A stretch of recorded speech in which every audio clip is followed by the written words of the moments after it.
Sir ನೆನ್ನೆ ಮಧ್ಯಾಹ್ನ ಮನೆಯಿಂದ ದೋಸೆ ತಿನ್ಕೊಂಡು ಎರಡು ನಾನೇ ಹಾಕ್ಕೊಟ್ಟೆ ಸರ್. ಸರಿ ಮಲ್ಕೊಳ್ಳಿ ಅಣ್ಣ ಅಂತಂದೆ. ಅವ್ರು ಯಾವತ್ತೂ ನಾನು ಅದಕ್ಕೆ ಅಂತ ಅಂದೇದೇ ಅಲ್ಲ 10 ವರ್ಷದಲ್ಲಿ ಅಮ್ಮ ಅಂತಲೇ ಅಂದಿದ್ದು. ಇಲ್ಲ ಕಣಮ್ಮ ಬರ್ತೀನಿ ಅಂತ ಹೋಗಿದ್ದು. 3 ಗಂಟೆವರೆಗೂ ಫೋನ್ ನಾನೇ ಮಾಡಿದೆ, ನಮ್ಮ ಅತ್ತೆಗೆ ಮಾಡೋಕ್ಕೆ ಬರೋಲ್ಲ ಅಂತ. ಆಮೇಲೆ 3:15 ಮೇಲೆ ಫೋನ್ ಸ್ವಿಚ್ ಆಫ್ ಆಗೋಯ್ತು. ನಾವೇನು ಅಂದ್ಕೊಂಡು ಕೆಲ್ಸಕ್ಕೆ ಹೋಗಿರ್ಬೇಕು, ಮರ ಕುಯ್ಯೋ ಟೈಮಲ್ಲಿ ಕೇಳಿಸಲ್ಲ ಫೋನು ಅಂದ್ಬಿಟ್ಟು ಸುಮ್ಮನೆ ಅದು. ನೈಟು ಬರಲಿಲ್ವಲ್ಲ, ಎಲ್ಲ ಫ್ರೆಂಡ್ ಮನೆಯವರೇ ಫೋನ್ ನಮ್ದು ಫ್ರೆಂಡ್ಗಳ್ದು ಒಬ್ಬರು ನಂಬರ್ ನಮಗೆ ಕೊಟ್ಟಿರಲಿಲ್ಲ ಫೋನಲ್ಲಿಂದ.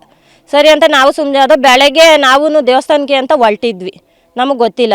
ನಾವು ಕುಣಿಗಲ್ ಬಸ್ ಸ್ಟಾಪ್ಗೆ ಬಂದು ಯಾರೋ ಬೇರೆಯವ್ರ ಮುಖಾಂತರ ಗೊತ್ತಾಯ್ತು ಹಿಂಗೆ ಹೊಡೆದ್ಬಿಟ್ಟು ಇದು ಮಾಡೋರೆ ಅಂತ ನಾವು ಕುಣಿಗಲ್ಗೆ ಹೋಗಿ ಅಲ್ಲೂ ಕಂಪ್ಲೇಂಟ್ ಕೊಟ್ವಿ. ಅವ್ರೇನಂದ್ರು ಮಾಗಡಿ ಸ್ಟೇಷನ್ಗೆ ಹೋಗಿ ಅಂದರು. ನಮ್ಮ ಮಾಗಡಿಗೆ ಬಂದು ಅಷ್ಟೊತ್ತಿಗೆ ಸರ್ಗೂ ಈ ಥರ ನ್ಯೂಸ್ ಆಗಿದೆ ಅಂತ ಕರ್ಕೊಂಬಂದು. ಸರ್ ಈ ಥರ ಮಾಡ್ತಾರಲ್ಲ ಬಾಡೋರಿಗೆ ಸರ್, ಸ್ವಂತ ಅವ್ರ ಸಂಬಂಧಿಕರೇ ಸರ್, ಬೇರೆ ಯಾರು ಅಲ್ಲ, ಹುಡುಗಿ ಮನೆಯವರು ಸರ್. 15 ದಿವಸಕ್ಕೆ ಮುಂಚೆ ಹುಡುಗಿನ ಕರ್ಕೊಂಡು ಹೋಗಿದ್ರು, ನಮಗೂ ಗೊತ್ತಿಲ್ಲ.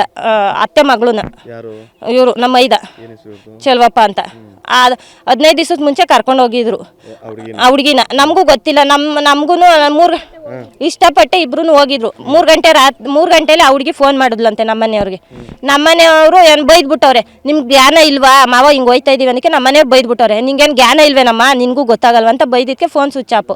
ಆಮೇಲೆ KM ದೊಡ್ಡಿಲಿ ನಮ್ಮ ಚಿಕ್ಕತ್ತೆ ಮಗ ಒಬ್ಬರು ಅವ್ರೆ, ನಮ್ಮ ಮೈದ ಇನ್ನೊಬ್ಬ ಮೈದ, ಅವ್ರ ಮನೇಲಿ ಇದ್ರಂತ. ಅಲ್ಲಿ ಎಲ್ಲೋ ತಲಾಸ್ ಮಾಡ್ಕೊಂಡು ನೈಟೇ ಹೋಗಿ ಎಲ್ಲ ಸುತ್ತಲೂ ಮಾಡವ್ರೆ.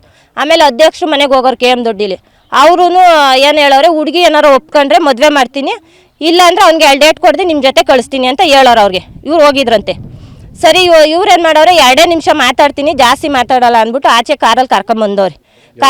ಅವತ್ತೇನೆ ಭಾನುವಾರ ಬೆಳಗಿನ ಜಾವದಲ್ಲಿ ಕರ್ಕೊಂಬಂದು ಏನು ಮಾಡವ್ರೆ, ಇದು ಮಾಡವ್ರೆ, ಹುಡುಗಿನ ಮಾತಾಡಿಸ್ತೀವಿ ಅಂತಂದ್ಬಿಟ್ಟು. ಅವಳು ಆ ಕಡೆಯಿಂದ ಈ ಕಡೆ ಹೇಳೋಳಂತೆ, ಈ ಕಡೆಯಿಂದ ಆ ಕಡೆ ಹೇಳೋಳಂತೆ. ಕಾರ್ಗೆ ಎತ್ತಾಕೊಂಬಿಟ್ಟು ನೀವು ಮುಂದೆ ಹೋಗ್ರಿ, ಮುಂದೆ ಹೋಯ್ತೀವಿ ನಾವು ಬನ್ನಿ ಅಂತ ಅಲ್ಲಿಂದ ಯಾಮಾರ್ಸ್ ಕರ್ಕೊಂಡು ಹೊಟ್ಟೋಗೋರಿ ಸರ್. ಆಮೇಲೆ ನಾವು ಅಲ್ಲಿ KM ದೊಡ್ಡಿಲಿ ಸರ್ ನೋಡಿ ಸರ್ ಹಿಂಗಾಯ್ತು, ಹಿಂಗೆ ಹುಡುಗಿನ ಕರ್ಕೊಂಬಂದಿದ್ರು ಅಂದ್ಬಿಟ್ಟು ನಾವು ಅಲ್ಲೊಂದು ಕಂಪ್ಲೇಂಟ್ ಮಾಡಿದ್ರಿ, ಹಿಂಗೆ ಕರ್ಕೊಂಡು ಹೋಗೋರೆ ಸರ್, ಏನು ಅಂತ ಗೊತ್ತಿಲ್ಲ ಅಂತ. ಆಮೇಲೆ KM ದೊಡ್ಡಿಯಿಂದ ಅಷ್ಟೊತ್ತಿಗೆ ಮಾಗಡಿ ಸ್ಟೇಷನಿಂದ ಬತ್ತಂತೆ ನಮ್ಮ ಮೈದುಂಗೆ ಫೋನು. ಅವ್ರ ರೆಕಾರ್ಡ್ ಫೋನ್ ಸಿಕ್ಕಿದ್ರೆ ತೆಗ್ಸಿ ಸರ್, ರೆಕಾರ್ಡಲ್ಲಿ ಇರುತ್ತೆ. ಅವರು ಪೊಲೀಸವರೇ ಕೇಳಿದ್ರಂತೆ, ಅಲ್ಲಿ KM ದೊಡ್ಡಿಯವರೇ ಕೇಳಿದ್ರಂತ. ಅವ್ರು ಹೇಳಿದ್ರು, ಇಲ್ಲ ಸರ್ ಇಲ್ಲಿ ಹೊಡೆದು ಬರ್ದು ಇದು ಮಾಡ್ತಾವ್ರೆ, ನನ್ನ ಮಾವನೇ ಇಷ್ಟಪಡೋದು ಅಂತ ಹೇಳಿದ್ಲಂತ ಅವಳು. ಅಷ್ಟೇ ಸರ್. ಮತ್ತು ಅವ್ರ ಮನೆಗೆ ಅವ್ರಿದ್ರು, ನಾವು ಏನು ಅವ್ರು ಫೋನ್ ಮಾಡಲಿಲ್ಲ, ನಾವು ಹೋಗಲಿಲ್ಲ, ಅವ್ರ ಪಾಡಿಗೆ ಅವ್ರು ಕೆಲ್ಸಕ್ಕೆ ಹೋದ್ರು. ಹಿಂಗೆ ಮಾಡ್ತಾರಲ್ಲ ಏನು ಸರ್. ನಾವು ಇಲ್ಲಿದ್ದಿದ್ದು ಯಲ್ವಾಡಿ ಅನ್ಪೋಸ್ಟಲ್ಲಿ. ಯಲ್ವಾಡಿ ಅನ್ಪೋಸ್ಟಲ್ಲಿಂದ ಹಿಡ್ದು ನಾವು 3 ವರ್ಷ ಆಯಿತು ಕೊತ್ಕೆರೆಯಲ್ಲಿ ಇದ್ದೀವಿ. ನಾವು ಕುಣಿಗಲ್ ಕೊತ್ಕೆರೆಯಲ್ಲಿ ಇದ್ದೀವಿ. ನಮ್ಮ ಮೈದ ಸ್ವಂತ, ನಮ್ಮ ಮನೇಲೇ ಇರೋದು ಎಲ್ಲ ಜೊತೆಲಿ. ಎಲ್ಲ ಮನೇಲೇ ಇದ್ದೀವಿ. ಸ್ವಂತ ತಮ್ಮ. ಮರದ ವ್ಯಾಪಾರ ಮಾಡ್ತಿದ್ರು ಸರ್. ಅವರು ಇಲ್ಲಿ ಯಲ್ವಾಡಿ ಅನ್ಪೋಸ್ಟ್, ಕೊತ್ತಂಗೆರೆ ಎಲ್ಲ ಕೊತ್ಕೆರೆ. ಅತ್ತೆ ಮಗಳು ಇಲ್ಲಿ ಅವ್ರ ಮನೆಗೆ ಮರದ ಕೆಲ್ಸಕ್ಕೆ ಹೋಗೋರು ಸರ್, ಮರ ಕುಯ್ಯಕ್ಕೆ ಹೋಗೋರು ಅವ್ರ ಮನೆಗೆ. ಆ ಹುಡುಗಿ ಓದ್ತಿತ್ತು ಅವಾಗ. 6 ವರ್ಷಕ್ಕೆ ಮುಂಚೆ ಏನೋ ಗೊತ್ತಿತ್ತಂದ್ರೆ, ನಮಗೂ ಗೊತ್ತಿಲ್ಲ. ಇವಾಗ ಕಾಲೇಜ್ಗೂ ತುಮಕೂರಲ್ಲಿ ಹೋಗೋಳು ಸರ್. ಲವ್ ಮಾಡ್ತಿದ್ರಂತೆ. ಬೇಕಾದ್ರೆ ಅವ್ರು ಪ್ರೂಫ್ ಇದೆ, ಅವಳು ಮೆಸೇಜ್ ಮಾಡಿರೋದು ಫೋನ್ ಮನೇಲಿದೆ, ಪ್ರೂಫ್ ಕೊಡ್ತೀನಿ. ನೆನ್ನೆ ಕುಣಿಗಲ್ಲಿಂದ ಕರ್ಕೊಂಬಂದಿರೋದು ಸರ್. ಏನ್ರಲ್ಲಿ ಕರ್ಕೊಂಬಂದವ್ರೆ ಅಂತ ಗೊತ್ತಿಲ್ಲ. ಕುಣಿಗಲ್ಲಲ್ಲಿ ಅವ್ರು ಯಾರೋ ಬೇರೆಯವ್ರಿಗೆ ಹೇಳಿದ್ರಂತೆ, ಅವ್ರು ಹೇಳಿದ್ ನಮಗೂ ಬಂದಿಲ್ಲ ಸರ್. ಅವರು ಫೋನ್ ಮಾಡಿದ್ರೆ ಸ್ವಿಚ್ ಆಫ್. ನಾವೇನು ಅನ್ಕೊಂಡು ಒಂದೊಂದ್ಸಲಿ ಸ್ವಿಚ್ ಆಫ್ ಮಾಡೋರು, ಮಾಮೂಲಿ ಯಾವಾಗೂ ಮಾಡೋರು. ಮರ ಕುಯ್ಯಕ್ಕೆ ಎಲ್ಲ ಫ್ರೆಂಡ್ಸ್ ಜೊತೆ ಇದ್ರೆ ಮಾಡ್ಬಿಡೋರು ಸ್ವಿಚ್ ಆಫ್.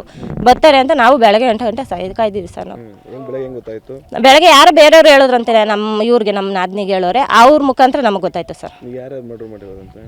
ಅವ್ರ ಸೋದ್ರ ಮಗಳೇ ಬರ್ತಾರೆ ಸರ್, ಅವ್ರು ಹೇಳ್ತಾರೆ, ಕಂಪ್ಲೇಂಟ್ ಕೊಟ್ಟವ್ರು. ಸರೆಂಡರ್ ಆಗೋರು ಅಂತಲ್ಲ, ಹೋಗಿ.